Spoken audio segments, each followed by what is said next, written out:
welcome back. Today is going to be episode 3 of Real Housewives of Potomac. So we are picking up with Candace going off on the producers, and she's pretty much telling them like, okay, like y'all know what's going on, this is the plot, okay, this is the scandal of the season, like I know y'all know what's going on. Well, after she finished cussing this man out, poor Eric, she goes, and you better not cut my fourth wall out. And don't cut out none of my fourth wall. None of it. I want it all in there. And fourth wall is basically, I'm sure most people know what this is, but if there's anybody out there who does not know what fourth wall is, it's basically when you talk about things that happen behind the scenes, like something that producers may have set up, or something that's not how it appears to be on TV, like production had a hand in creating the mess or whatever. So you're really not supposed to talk about that type of stuff. But Candace was like, you better not cut my fourth wall out. So then Wendy starts telling the girls about her business venture with Peter and how she'll only be a 20% owner. So she's not going to do much. Which, I mean, I get, but it's still a lot of money, It's not like you put like a little 10K in there. Like, you're putting hundreds of thousands of dollars in this business. You might want to be involved.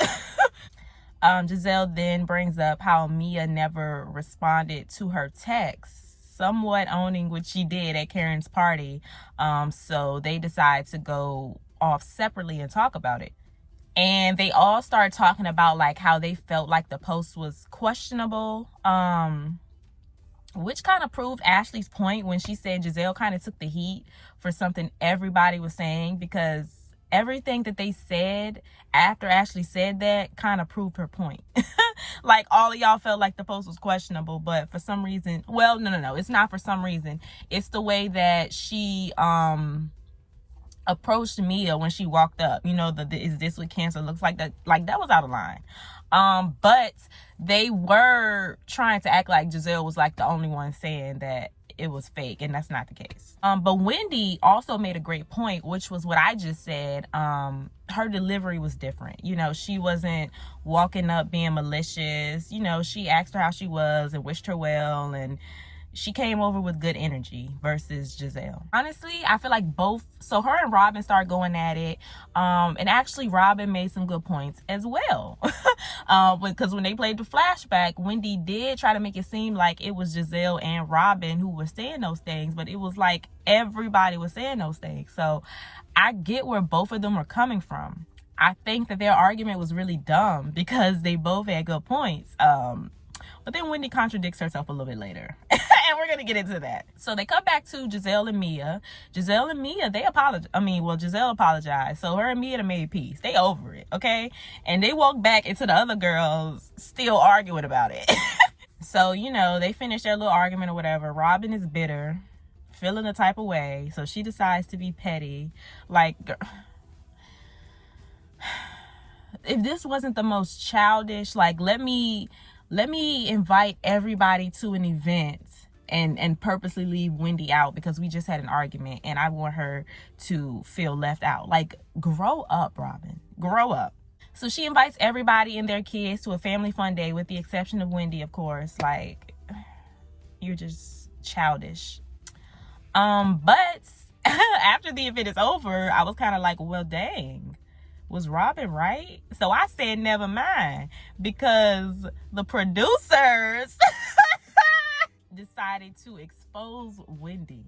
So in Robin and Wendy's argument, Wendy was pretty much saying like the difference between me and you when it came to Mia was that you guys accused her of lying. I never said she was lying. But according to the footage. How are you with Mia? I'm okay.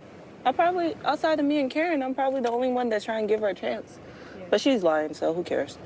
We all know she's lying. You called her a liar. I never have called her a liar. Stand in your truth.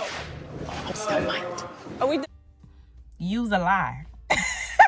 She did not know that she was mic'd. Like, girl, you just completely contradicted yourself.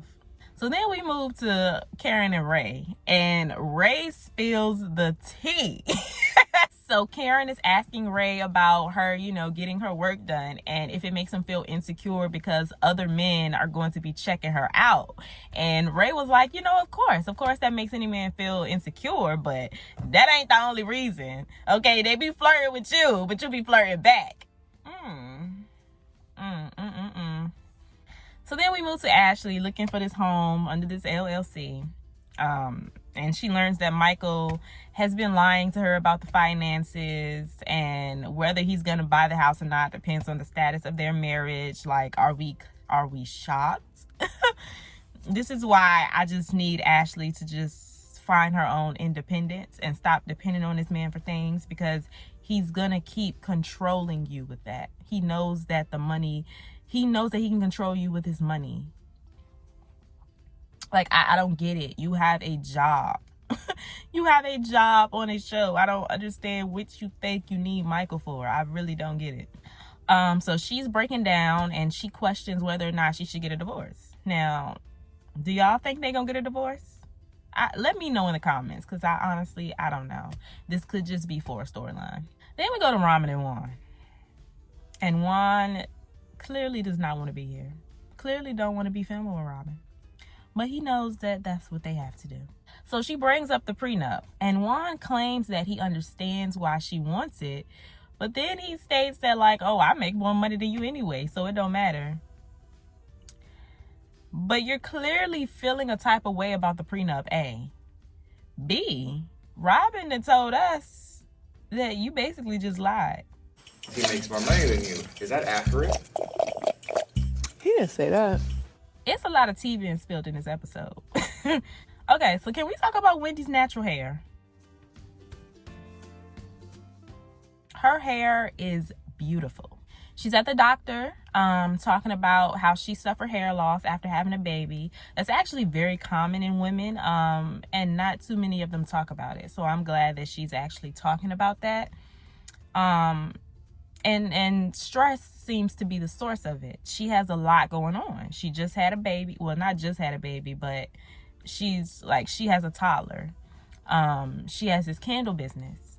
I believe she's still on the news. She's trying to open this Nigerian lounge. Like, Wendy has a lot going on. So then we move to Robin and Mia meeting up for a lunch or something. I'm not sure what time of the day it was. And she's trying to explain to her why everyone feels like the posts were questionable, and I understand what she's saying, but it's like at the same time they kind of feel entitled to know like every step of the way, and she don't have to give them that. Yes, she's posted on Instagram. Yes, she's opening up her life to people. Yes, she's putting it out there to where people are going to question what's going on, but she does not owe y'all that. You know what I'm like? I get what Robin is saying, but at the same time, you're not entitled to know what's going on in somebody else's life. She don't have to tell you anything. Like, y'all just being nosy.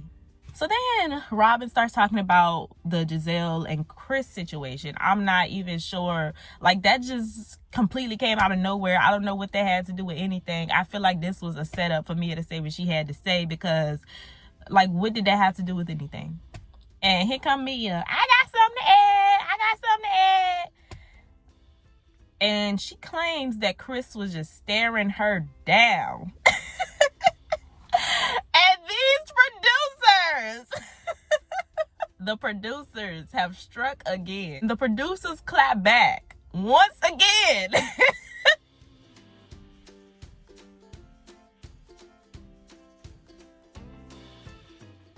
Chris was paying this girl no mind. Yeah, the producers are not playing this season.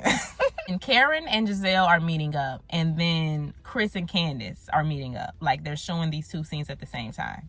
So first we start with Karen and Giselle is telling her about the Chris and Candace situation, and Karen states that Chris owes her an apology. For what? We then cut to Chris and Candace. Candace starts getting emotional, folding her tissue up, doing what she do, because the process of her freezing her eggs isn't going as planned. She believes that it's because of the stress due to this Chris and Giselle situation. They started talking about the Giselle incident. He states that she actually invited him in the room. Like, it's really his word against hers, and it's still a reach on Giselle's end, in my opinion. And I believe Chris. So we cut back to Karen and Giselle explains everything. How Chris didn't touch her. He didn't say anything wrong. When she asked him to leave, he left. Like, she explained all of this, and Karen was still like validating her feelings. And I'm like, what? Karen, what? Like, it's a reach. Karen states that she was wrong for the delivery and how she brought it up to the ladies. But then Giselle is like, well, actually, Robin is the one who brought it to the ladies, which we just saw Robin do. Because like I said, like, what did that have to do with her and Mia's conversation? Like, why did she just bring that up out of nowhere? So she is right. Giselle is right. But Karen also makes a good point. Like, are the Green-Eyed Bandits falling apart? They have been well, I highly doubt it. To be honest, I highly doubt it. They do have a podcast together. I'm sure they're like the best of friends in real life. But they have been disagreeing a lot this season thus far. We are only in episode 3. And Robin has called Giselle out at least like 10 times already. And Giselle is throwing Robin under the bus. So, interesting. So we end with Robin showing up to Chris and Candace's lunch, I guess to clear her name. But in her defense, she was defending him. She was the only one saying like it wasn't that.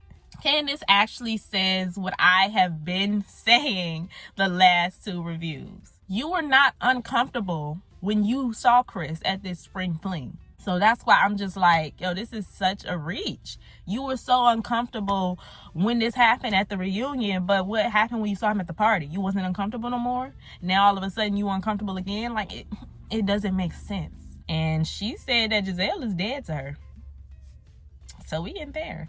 Overall, I think this episode was pretty good. It dragged a little bit in my opinion, but it was still good. We still don't have no taglines. I'm just gonna give up on that. I'm just assuming we're not gonna get those this season. We still have so much to get through in this season. We still have, somehow Mia and Wendy are gonna get into it. We still have the Giselle and Peter thing. We still have Karen versus Mia. Like, Charisse and Karen, like, we still have a lot to get through. So I'm just excited for this season. I am really enjoying it so far. And those were my thoughts. What are your thoughts? Leave them down below. Make sure you like and subscribe, and I will see you guys in my next video. Bye.